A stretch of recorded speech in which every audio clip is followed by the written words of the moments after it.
Motor dekat depan Saya terangkan fungsi-fungsi motor Wario 1 dan 0. Dia macam kereta baru sekarang ni. Jadi dia semua pakai yang remote. Remote-nya kalau kita letak dalam sini pun boleh. Kalau kita nak start motor, pastikan kunci tu dia dekat baru kita boleh start. Mungkin dalam jarak 1 meter macam tu.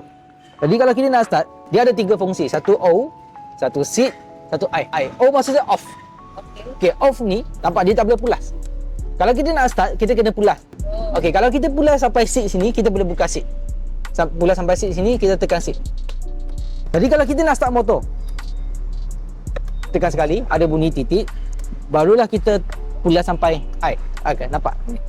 Tekan brake kiri, tekan starter. Macam kereta jugalah. Dia macam kereta. Kalau kita nak off, dia ada 2 cara. Satu, lepaskan tongkat tepi ataupun pulas sini.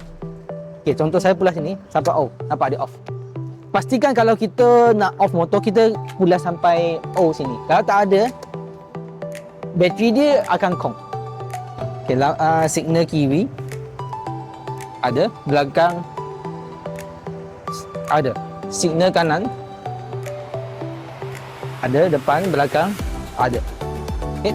Ini fungsi ni adalah contoh kalau akak buka ini, nampak ada A di sini.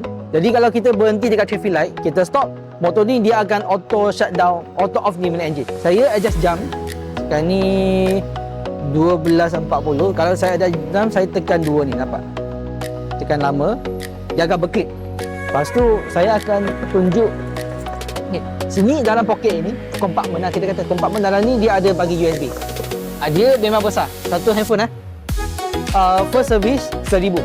Jadi yang kemudian tu tengoklah akak, kalau akak pakai minyak hitam yang elok.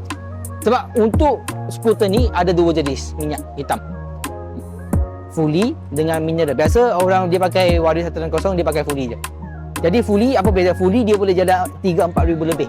Jadi setiap kali servis, dia boleh maintenance lah. Tukar minyak hitam dengan minyak gear. Sebab motor ni dia pakai minyak gear juga. Dia ada minyak gear. Minyak gear dekat sini. Ini minyak gear. Akak boleh tolong sign dekat sini.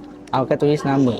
1, 2, 3, 4, 5, 6, 7, 8 tu. Ini akak. Thank you. Terima kasih atas sokongan. Fina. Okey, ada apa lagi nak sign ke? Ada dah siap sign kan? Ini baju kak. Free gift juga. Yes. Ini baju jersey kami. Kak boleh ambil gambar tu kak? Boleh ambil gambar?